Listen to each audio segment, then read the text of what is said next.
예수님의 존재를 이해하는 길은 하나님이 계시를 해줘야 한다는 거예요. 저는 그걸 계시의 은총이라고 말해요.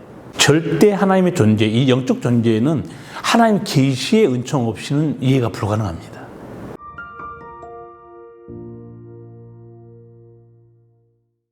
안녕하십니까. 순회선교사 오세선 목사입니다. 예수님에 대한 말씀을 드리고 있는데, 이번 강의는 예수님의 존재에 대해 이해하는 길, 그리고 또 구약 성경에 예언된 예수님에 대해서 좀 말씀드릴게요. 앞선 강의도 말씀드렸지만 예수님의 존재를 이해하는 것은 인간으로는 거의 불가능한 일입니다.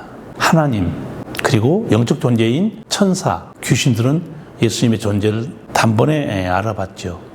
하나님의 존재, 예수님의 존재를 이해하는 길, 바르게 아는 길에 대해서 예수님께서 하신 말씀이 있는데 제가 한번 읽어드릴게요. 누가복음 10장 22절 말씀입니다.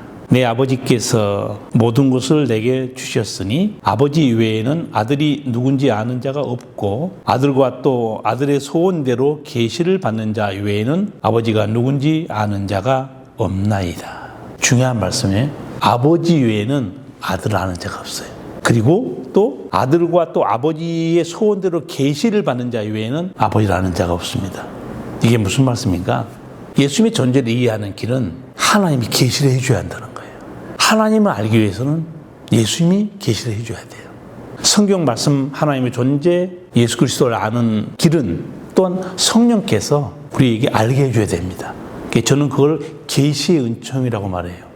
절대 하나님의 존재, 이 영적 존재는 하나님 계시의 은총 없이는 이해가 불가능합니다. 이거를 잘 모르기 때문에 사람들이 예수님을 믿을 수 없다, 잘 모르겠다.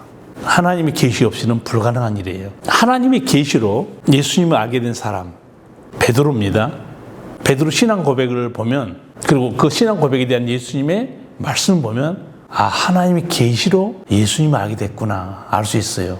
그 말씀이 마태복음 16장 16절에 17절에 있습니다. 예수님이 물었죠, 베드로에게. 너는 나를 누구라 하느냐?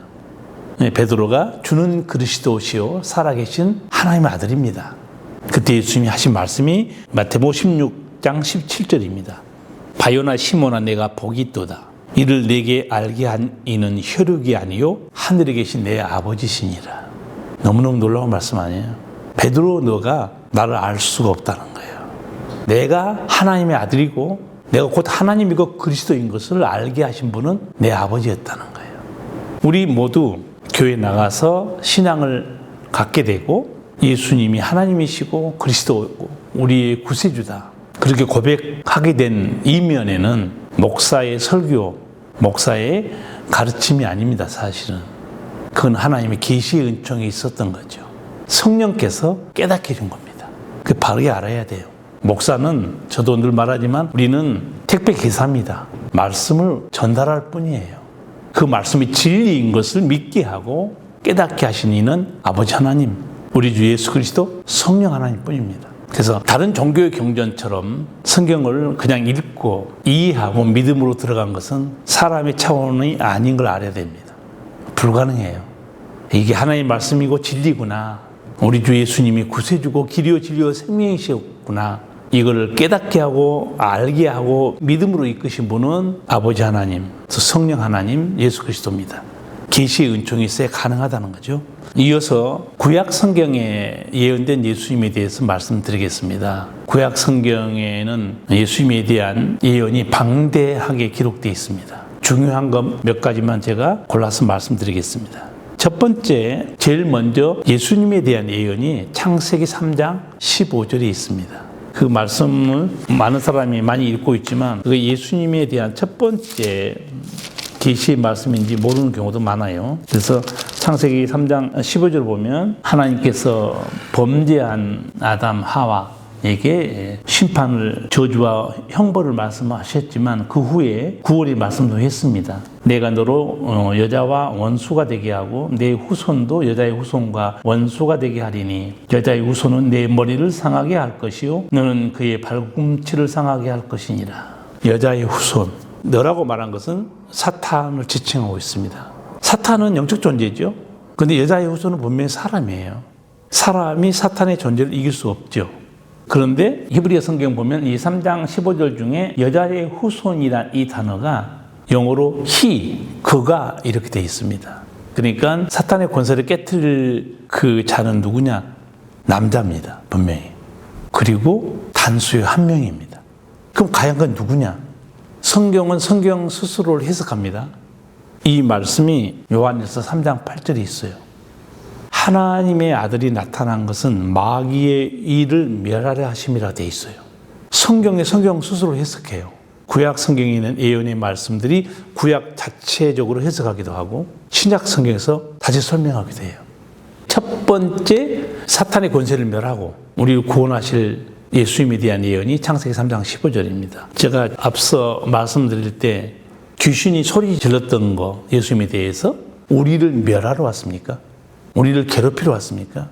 벌써 스스로 알고 있어요.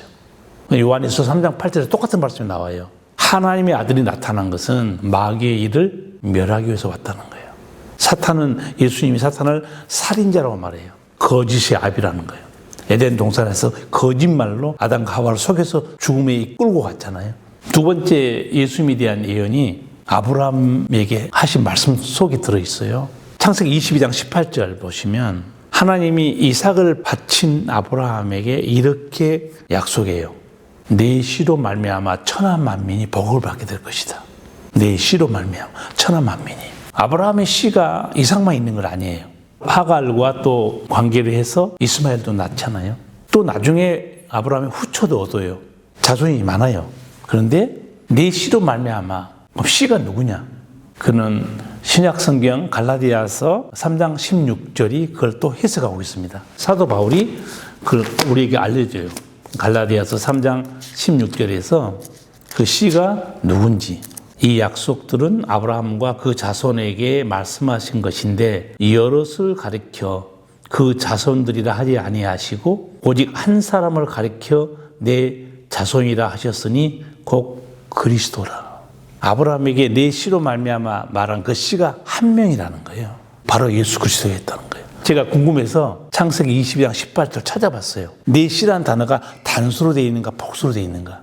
히브리어 성경 읽어봤더니 정말 단수로 되어 있어요. 딱 한 명입니다. 그 한 명이 누구냐? 성경은 성경 스스로 해석해요. 갈라디아서 3장 16절에서 해석해 줍니다. 내 씨 한 명이 예수님이었다는 거예요. 예수님에 대한 예언이 계속되고 있습니다. 이어서 그 예수님 예언이 이제 점차적으로 구체화되기 시작해요. 이사야 7장 14절 말씀이죠. 예수님이 태어나기 700년 전에 예언된 겁니다. 처녀가 잉태하여 아들을 낳으리니 이름을 임마누엘이라 할 것이다. 처녀가 어떻게 애를 가질 수 있는가? 의학적으로 불가능한 일이죠. 그러나 우리는 성경에서 하나님 하신 일을 생각할 때 인간의 차원에서 해석하면 안 됩니다. 하나님 인간이 아니에요. 전능자입니다. 사람들이 착각한 거 있어요. 사람이 못하면 하나님도 못한 줄로 생각해요. 그럼 하나님 누군지를 모르는 거예요. 하나님이 인간이 아닙니다. 전능자예요. 처녀가 잉태하여 아들을 낳으리니 이름을 임마누엘을 하리라. 그 임마누엘이라는 단어가 히브리어를 그대로 음력한 겁니다. 영어 아니에요.